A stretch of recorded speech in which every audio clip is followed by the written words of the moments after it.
ទី2គឺការសិក្សាជាចម្បងគឺសារល្បងការចងចាំពីវិសាលភាពនៃការប្រចាំថ្ងៃលោកគ្រូនិយាយដោយចៃដន្យនៅពាក្យល្បីមួយអ្នកទាំងអស់គ្នាត្រូវតែឆ្លើយគ្រប់ពេលដែលធ្វើរឿងរ៉ាវដែលនៅពីក្រោយហើយថែនៅក្នុងសៀវភៅមួយណាហើយទៅគាត់ទីប្រមាណយើងគិតថាការវាយតម្លៃបែបនេះសម្រាប់គ្រួសារអ្នកមានគឺគ្រាន់តែជាល្បែងខ្លាយយ៉ាងតឹងរ៉ឹងតែប៉ុណ្ណោះពិតជាមានន័យមែនចាំបន្តិចអាចចង់ថាពួកយើងគ្រាន់តែនិយាយពីប្រភពដើមរបស់វាហើយព្រមទាំងត្រូវប្រាប់ថាសៀវភៅណាទៅគាត់ទីប្រមាណហ៎នេះវាខុសគ្នាពេកហើយនេះពិតជាលេខសើចពេកហើយព្រោះមនុស្សធម្មតានិយាយពីប្រភពដើមចាត់ទុកថាមិនធម្មតាទៅហើយបញ្ជាក់សៀវភៅណាទំព័រប្រមាណទៀតតើអ្នកណានិយាយបានទៅសំណាងណាដែលយើងមិនបានចូលរួមរកពាក្យស្លោកគឺជាចំណុចខ្សោយរបស់យើងចំណែកការសិក្សាខ្ញុំអាចប៉ាន់ស្មានបានម្នាក់គឺឆ្លើយ100ទេសំណាងណាមានអ្នកខ្វះគេជាមិនខានទេលោកគ្រូទាំង3តើនេះពិតជាមានការលំបាកហើយបើប្រហែលឆ្នាំមុនពិបាកដល់ថ្នាក់នេះទេប៉ុន្តែថ្ងៃនេះពិបាកជាងឡើងលើមិនទៅទៀតណមិនក៏ពិបាកបែបនេះតើព្រោះតែអ្វីទៅពីព្រោះស៊ូអ៊ីនតនបានចូលរួមការប្រកួតអក្សរលើកនេះណាដឹងទេគេហេតុអីថ្ងៃនេះសំណួរសាកល្បងចម្លែកបែបនេះគេរៀបចំសម្រាប់គេមែនទេមិនហើយគេស្មានអីឬមួយអាចឆ្លើយសំណួរនេះបានថ្ងៃនេះគឺត្រូវវាបានបង្កើតឡើងសម្រាប់យើងឬមួយថាស្នាដៃអក្សរសាស្ត្ររបស់គេមិនដូចនេះទេធាតុទី3គឺអក្សរផ្ចង់លើកនេះយើងវាយតម្លៃគ្រប់ប្រភេទនៃការសរសេរអក្សរផ្ចង់បើអ្នកណាសរសេរបានល្អអ្នកនោះនឹងទទួលជ័យជំនះពិតជាឈួតមែនតែអ្នកណាធ្វើជាម្ចាស់ជាមួយគ្នានៃអក្សរផ្ចង់នេះទៅការសរសេរអក្សរផ្ចង់ទាំងមូលយ៉ាងហោចណាស់ក៏ត្រូវប្រើរយៈពេលជាង10ឆ្នាំដែរនោះគឺមិនចង់អ្នកណាឆ្នាំវ័នទី1មិនដែរទេនេះមិនចេះថាប្រាក់ម្ចាស់ចំណានចង់ចំណេញប្រាក់ 5,000 លានតែដល់ប្រឡងជាប់ទៅសំណាងណាចម្លាយចូលរួមហើយ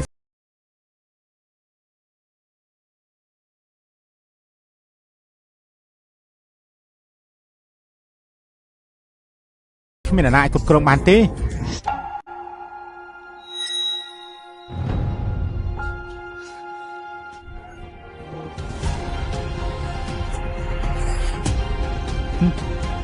មិនអាចជាគេទេអំណួតពេកហើយក្បាច់គុណយើងចុះហើយក៏យើងមិនជឿដែរនិយាយសម្ដីតិចចាប់ដើមជាផ្លូវការលោកគ្រូចើសូមជឿពាក្យស្លោកទី2មិនត្រឹមតែត្រូវការកំណត់សិល្បៈដូចគ្នាទេហើយដូចជាក្នុងពេលតែមួយទៀតជាអត្ថន័យនៃការស្វាគមន៍ខុបកំណើតពិបាកហើយពាក្យនេះពិតជាពិបាកខ្លាំងណាស់សំណួរទី1ពិបាកយ៉ាងនេះហើយលោកគ្រូចាំពិតជាពិបាកដល់គេខ្លះហើយតាមពិតគឺពិបាកអញ្ចឹងមែនគូពាក្យស្លោកនេះគឺពួកឯងរកមិនឃើញមែនទេយើងដឹងហើយគូដំបូងនេះគឺពិតជាពិបាកតែពួកឯងត្រូវតែចេញមកដល់ភាពរីករាយទោះបីជានិយាយខុសណាត្រូវតែរកឲ្យឃើញបានសំគូពាក្យសម្ាញ់បែបនេះ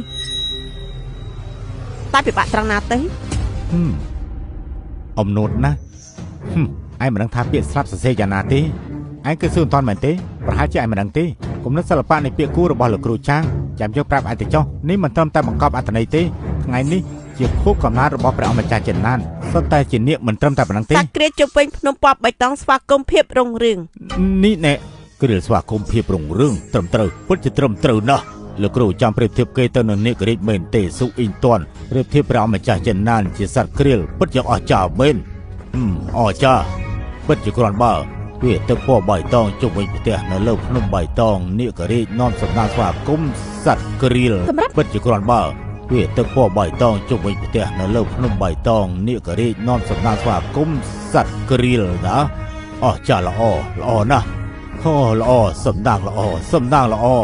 ពិតជាអស្ចារ្យរកឃើញហើយពិតជាអស្ចារ្យពិតជាពាក្យស្លោកសមគ្នាមែនអស្ចារ្យណាស់ទើបតែយុទ្ធ10ឆ្នាំជាម្ចាស់គេហើយគ្រាន់បើនេះគ្រាន់តែបង្ហាញបន្តិចទៅក្រៅគ្រប់គ្រងទាំងមូលគេពិតជាអាចឆ្លើយត្រូវមែនច្បុកច្បាស់ពិតជាច្បុកច្បាស់មែនស៊ូអ៊ីនតនលោកគ្រូស៊ីនិយាយថាមានអាយុតិចតែមានទេពកោសល្យអក្សរសាស្ត្រពួកយើងមានការយល់ច្រឡំថ្ងៃនេះពិតជាបានជួយដល់ផ្ទាល់ហើយបើអញ្ចឹង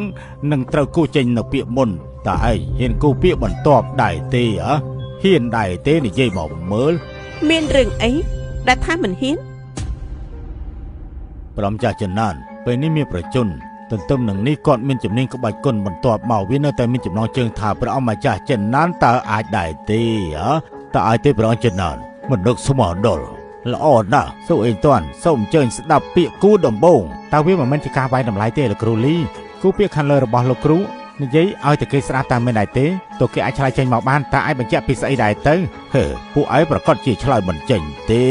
រឿងនេះមិនអាចទេនៅរបស់លោកចាំបញ្ជាក់ថាពួកយើងមិនអាចឆ្លើយបានទេតាមមិនដែរទេ ពិតមែនហើយលោកគ្រូនេះនៃរបស់លោកគ្រូគឺពួកយើងប្រពៃអ្នករួមបញ្ចូលគ្នាមិនស្មាននឹងគេតែមែនដែរទេពិតមែនហើយយើងចង់មើលថាតើគេសុំស្ដាប់ពាក្យគូខាងលើការរិចម្ដងទៀតបូក3និង7ឆ្នាំ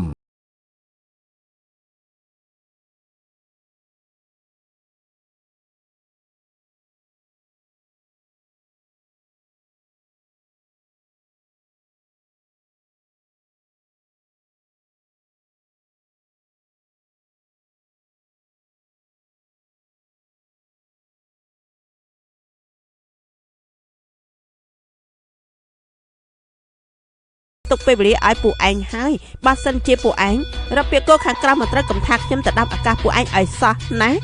ខ្ញុំចាប់ផ្ដើមឆ្លើយហើយឯងរកនឹកឃើញហើយមិនក៏លឿនម្ល៉េះហ៎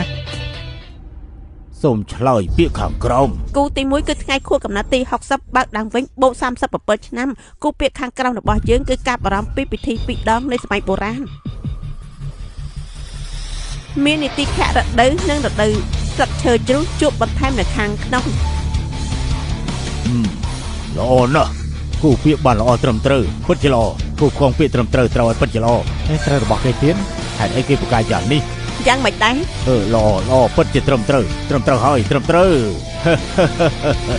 ទល់នឹងបុរាណ3ទល់នឹង7ឆ្នាំជិបនៅរដូវផ្ការីកហើយនៅរដូវស្លឹកឈើលាស់សំអិនខ្ចោះពិតជាត្រឹមត្រូវមែន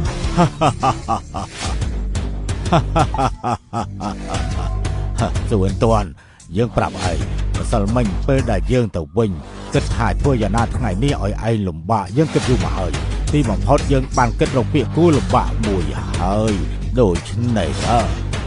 តើឯងហ៊ានទទួលយកពាក្យនេះដែរទេលោកគ្រូស៊ីសូមអញ្ជើញបង្ហាញគូពាក្យខាងលើលោកគ្រូស៊ីសូមអញ្ជើញបង្ហាញគូពាក្យខាងលើ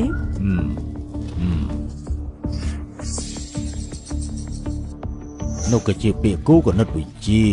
ឯងត្រូវតែឆ្លើយឲ្យត្រូវតួរលេខលោកគ្រូស៊ីសូមអញ្ជើញភ្លាមទៅពាក្យគូខាងលើក្បឿងឥតពាន់ម៉ឺនថ្ងៃបង្កើតព្រះវិហារបរិសុទ្ធសូអ៊ីតាន់តើពាក្យខាងលើយ៉ាងណាដែលយើងឲ្យពេល5នាទីដល់ឯងពិចារណាទៅទូក1ទូក2មនុស្ស3នាក់បានឆ្លងកាត់ស្ពានស៊ីតង់នោះពិតជាលឿនមែនតែខុសក្បាលរបស់ឯងមានបញ្ហាមែនទេមិនហើយមិនក៏លឿនបែបនេះណាត្រូវហើយមិនក៏អញ្ចឹងធ្វើបីសាយពិតជាបី